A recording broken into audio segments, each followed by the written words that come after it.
Sports Talk Chicago, Jon Zaghloul. Great to have all of you here with us across all of our great stations on the affiliate network, WKAN 105.5 The Ticket, ACTV, Cities 92.9 FM, WJOB and Jet TV.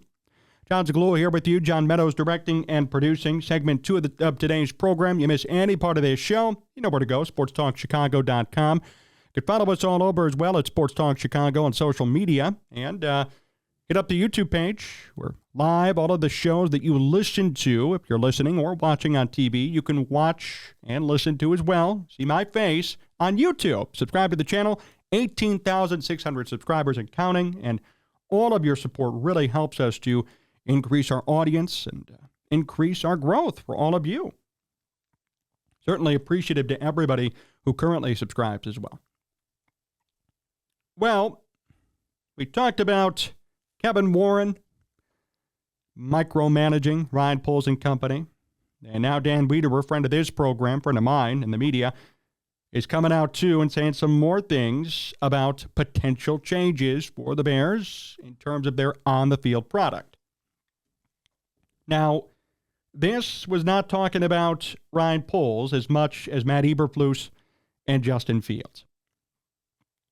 And to me, this is a bombshell report. I'm surprised it has not gotten as much publicity as it should have. I mean, this is pretty big stuff here. I'm stunned when I read this. And we're going to read it for you right here on Sports Talk Chicago. So here it all is. This is from Wiederer in the Chicago Tribune. Encourage you to read it. Quote, the chatter within league circles is that it will be far more difficult for Poles to justify keeping Eberflus next month than it will be to dismiss him. That's a bombshell. That's number one. It's going to be far more difficult for Ryan Poles to justify keeping Eberflus than it will be to dismiss him. And the popular sentiment is that the timing couldn't be more optimal for the team to justify coaching change on circumstances alone. And here's what the source said. Quote, let's be real. Not a good start to that quote from the source. Here we go. Quote, given the Bears' history, in my mind, it's highly important that they start 2024 with somebody who can successfully develop a quarterback. Anybody. And if you're the GM there, how could you turn down the rare opportunity to do both at once? You choose the best QB in the draft class and link him up with one of the best offensive head coaching prospects of the moment. And here's what else Wiederer said. The sentiment inside the league is that the Bears' job would be far more attractive if it came with a clean slate at quarterback. Prospective candidates likely would feel far more eager to marry with a rookie than take on a time-sensitive developmental challenge with Fields. Don't want to hear those words about Justin Fields. People are freaking out, but that's the truth. Especially with no promise that a potential reset would provide anywhere near the same choices for the team that this draft cycle will. The Bears have 2 picks inside the top 5. What do people not understand about that? I know Justin Fields has gotten a little bit better. And I am not trying to say, kick him out of town, he sucks, whatever. What I'm saying is, look, you have 2 picks inside the top 5, and your coach is going to be axed. It is clear, and it is true, that a new coach is going to want to come in and choose his quarterback. And imagine if the coach has a say in drafting a quarterback. That is much more attractive to any coach out there than, oh, by the way, you're going to have to inherit Justin Fields. Good luck with him. Going to be year 4, 5-year contract, then you may have to pay him or not. I don't know what to do. Even Wiederer said it. Developmental challenge. Developmental challenge are the words he used about Justin Fields. And it's a fact, because it is a developmental challenge. Now, you could bring in some quarterback guru of a coach, and maybe he's just a Justin Fields fan and wants him to succeed, and that'd be great, and it would work out. But other than that, which is highly, highly unlikely, you're going to have a coach who wants to come in and have his own guy and develop him from the ground up, not be stuck with Fields, who Matt Nagy couldn't develop, which is not a surprise, and now Matt Eberflus and Luke Getsy couldn't develop, which is kind of not a surprise as well. This is a bombshell report to me. This is bigger than the Kevin Warren news. And this has all come out, of course, in the Bears bye week. Why wouldn't it? Keeping us going with the news cycle. But how crazy is that? It's going to be far more difficult for Poles to justify keeping Eberflus than it will be to dismiss him. Yeah, that's pretty much saying which is on everybody's mind. How in the world could you justify keeping him, which we said in our first segment? Somebody explained it to me, and I've seen people actually defend Eberflus, right? Like there were, back in the day, Matt Nagy supporters and Matt Nagy truthers, but they all went away come 2021 because they knew, all right, this is pretty bad. They knew, especially with Justin Fields, okay, not going to work. Matt Nagy sucks, right? Everybody came to that moment when he screwed up Justin Fields. We all knew by that time. Some people knew before, like me, but others, it took some time and they found out. Why are some people still defending and advocating for and saying that Matt Eberflus should stick around? Explain to me one reason why he should stay. What, the defense? Who gives a rip? Okay, you have supposedly a great quarterback. You are not an offensive team. You're 4-8. You have the worst record in Bears history as a coach. You cannot be justified being kept. Sorry, nobody could justify it. He's going to be gone, as he should be. That's it. And at that point, according to Wiedeber, which is a fair report, the Bears' job's going to be more attractive if it came with a clean slate at quarterback, which shouldn't be a surprise to anybody. I mean, if you really thought that Justin Fields was going to survive and make it to a third head coach, how many times does that happen in football? I can't even think of one time in which that occurred. I can't think of one time.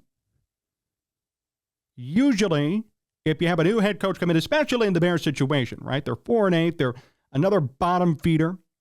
You're going to need somebody to come in and clean this whole place up again, like Eberflus and Poles were supposed to do. They clearly failed. You're going to have a new coach come in and clean this team up. Why would they want to stick with, why would they want to keep the most prized possession of a football team? They want their own guy. And especially if they hire a coach in January, February, then the draft comes around in April, they're going to want to pick somebody that they want from the draft. They're going to have input on who the Bears should pick at quarterback. And that's a fair assessment. That's not controversial. That's not mean. That's not hurting people's feelings. That's the fact of the matter. It happens all the time. And it's going to happen here. So people don't want to hear it. People are going to get all pissed off and worked up about it, but this is an official report, and it makes 100% sense. And I think the key thing, at least, first and foremost, I hope we can all agree on this. There's probably 10% of Eberflus truthers out there. Oh, the defense is getting better. Keep him around. No, you don't keep him around. He sucks. But if Matt Eberflus goes, the Bears are going to probably attract more coaches if they get rid of Fields, too. Nevertheless, as it was said in this report, it's going to be hard for Ryan Poles to justify keeping Eberflus.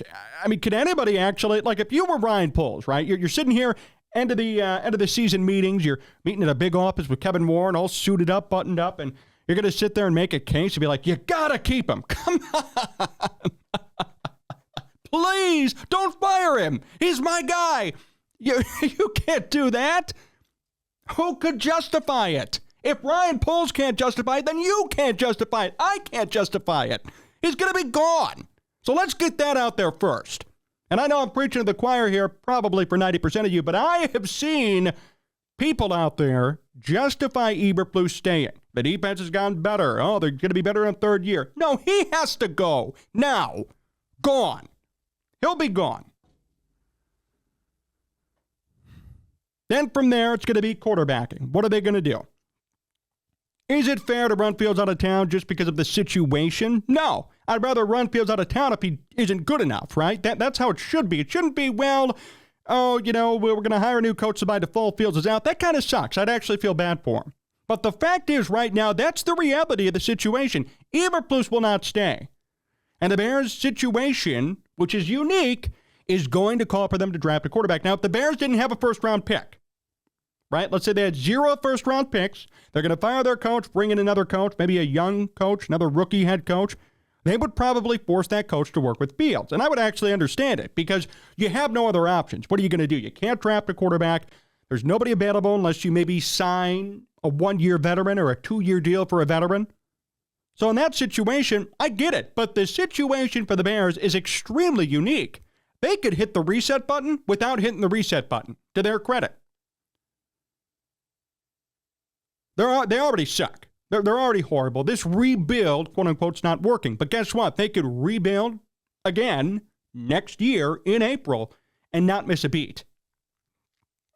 They're going to have 2 picks in the top 10. They could have potentially a new head coach, maybe even a new GM, but if not a new head coach, that's intriguing. Something could happen.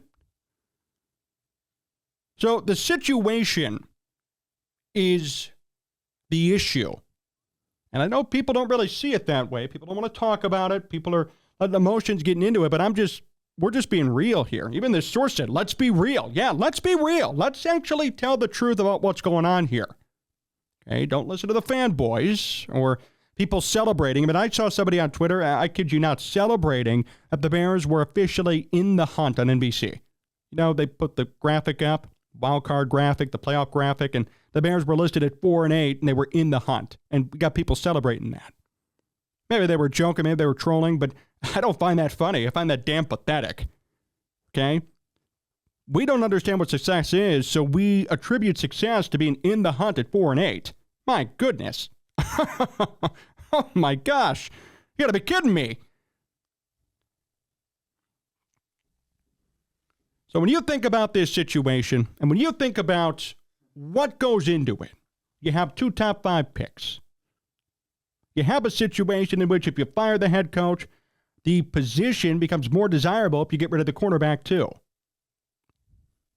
What are you going to do, right? And then you have a team in which rebuilding was an option. They tried to do it, and clearly it isn't working. Now you could rebuild, quote unquote, again without really missing any time or having another hard reset. You already suck. You're going to have 2 top 10 picks. You could draft a quarterback, and bam, here we go. We're back at it. New head coach, new quarterback. Here we go.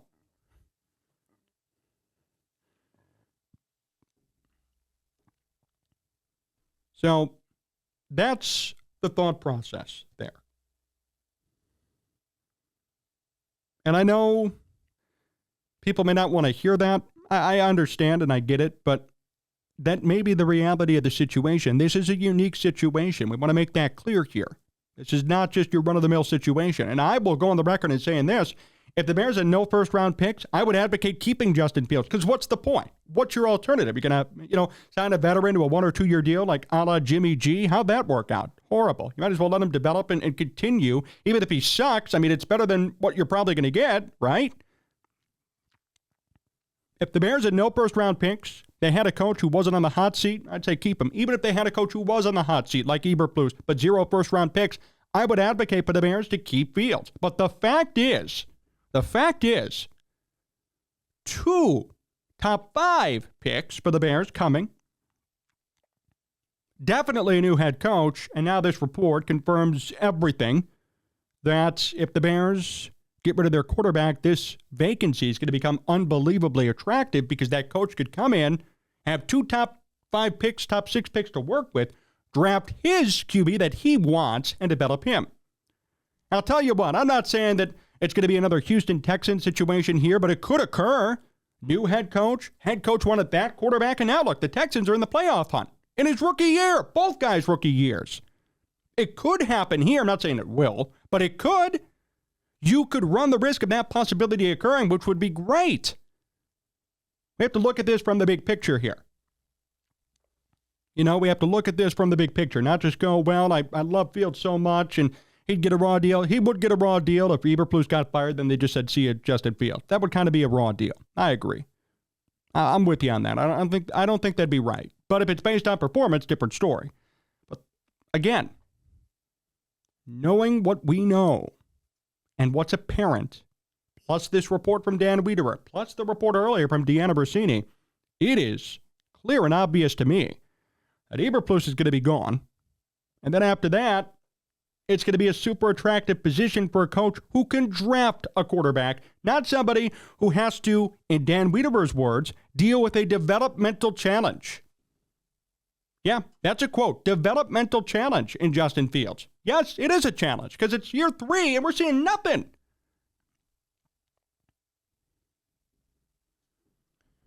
So there's a lot on the line here and a lot at stake. I know a lot of people, don't like this situation. I don't like it either. I'm not sitting here happy or celebrating that the Bears are in this position again. It's actually pretty damn sad. It's really sad. People should be held accountable for it. Will they? I don't know. I mean, Matt Eberflus might, but Ryan Poles probably won't. He should be too. This, all in all, was a disaster of the season. It was a disaster. This was not something that should be taken lightly or should be celebrated. This sucked. This was horrible. And people are going to be held accountable at year's end. The positive is, though, and here's the silver lining, even with this disaster, even with people held accountable, even with this quote-unquote rebuild not working, guess what? Guess what?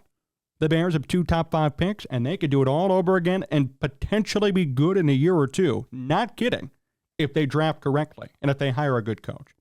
That's the positive. There's a chance to rebound unbelievably quick if they actually do things the right way. If they don't, it's going to be another Poles and Eberflus nightmare disaster with another quarterback, poor quarterback, who's going to be at their wits' end.